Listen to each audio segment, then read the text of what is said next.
Far away in a land beyond the sea stands a Buddhist temple, the Temple of the Dawn. It is a strange, exotic land, north of Malaya, east of Burma, and west of Indochina. And its name is Thailand.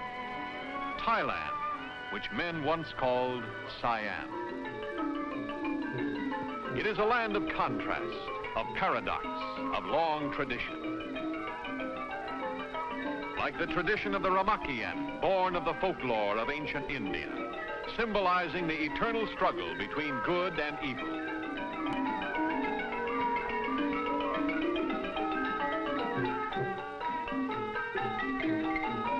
The dance depicts a monkey and a demon, and a legend as popular in the Thailand of today as in the Siam of yesterday. Mystery and mysticism in that ageless world called the Orient.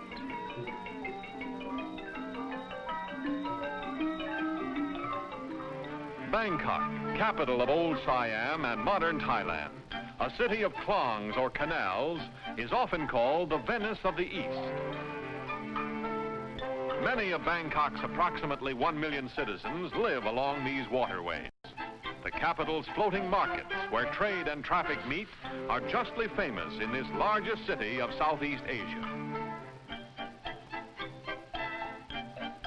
Bangkok's Grand Palace, with its Temple of the Emerald Buddha, is actually a walled city in itself, a place of various shrines, remarkable for their art and architecture.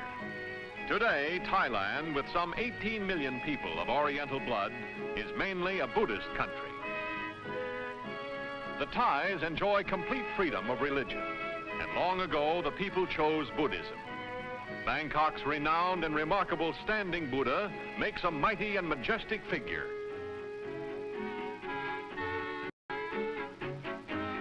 Always the Thais have loved beauty, and always they have loved liberty. Though Thailand is a kingdom, it is more of a constitutional monarchy, governed by king and national assembly. Before the Parliament building, once the great throne hall, stands King Chulalongkorn, storied ruler of Anna and the King of Siam fame. Though he died in 1910, Chulalongkorn will always be remembered as the Patriot King, who patterned his country's administration along Western lines. His ideals still live.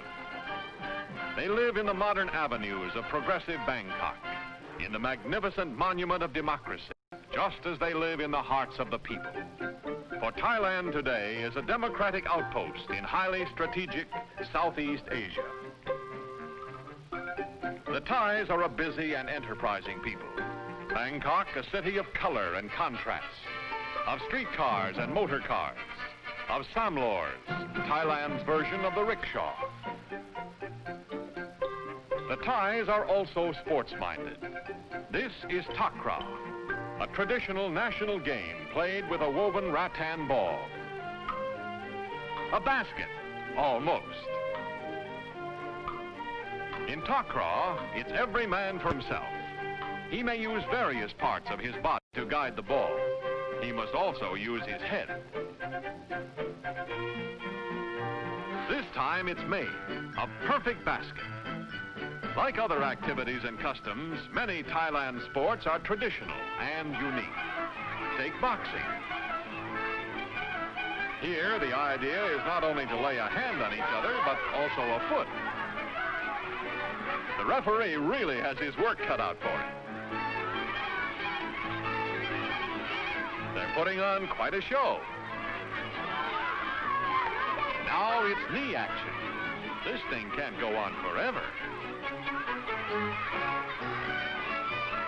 A knockdown, maybe a knockout, but it's all in sport.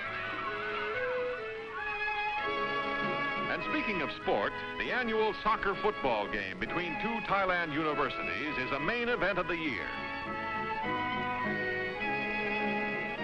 It's the big game Oriental style, with its own traditional rivalry.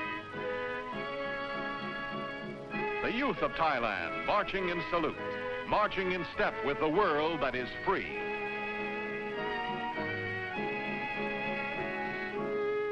The people of Thailand and their king and queen, following the democratic way. And as for the game itself, it's real democratic action. And may the best team win. The Thais know that much can be gained in the friendly fraternity of competitive sports, that good sportsmanship is an invaluable asset to any people.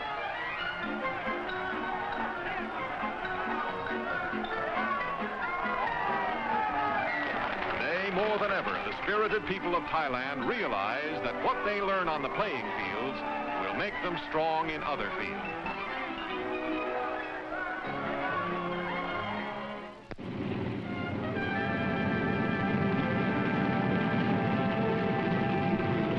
At Bangkok's Dunhuang airport, east meets west in a modern manner.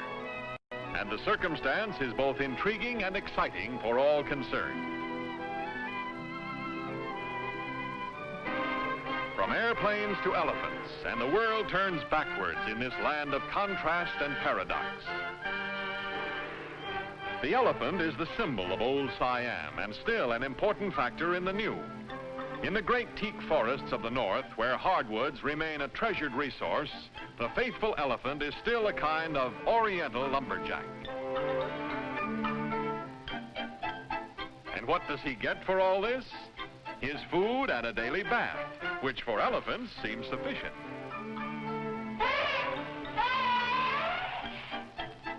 In central Thailand, the resource is rice, great staple crop of the Oriental world. And in some places, in most Oriental lands, still harvested by hand and the sweat of the rice farmer's brow. Threshing also often follows the old method, with the rice literally beaten into a large basket, while winnowing is reminiscent of biblical times. Large paddles are used to make the breeze that will separate the chaff from the grain.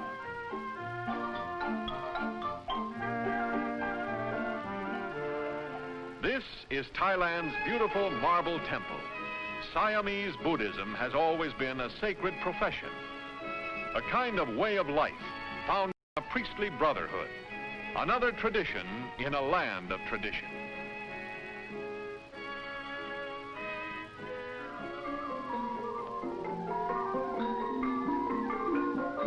But perhaps the best-known tradition of Thailand is the Siamese dancing girl. Her dancing feet have written history.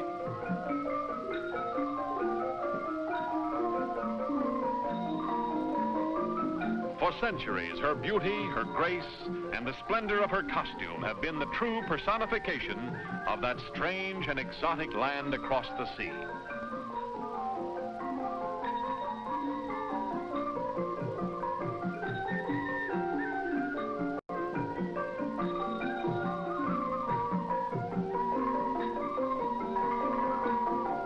Thailand, once called Siam, north of Malaya, east of Burma, west of Indochina.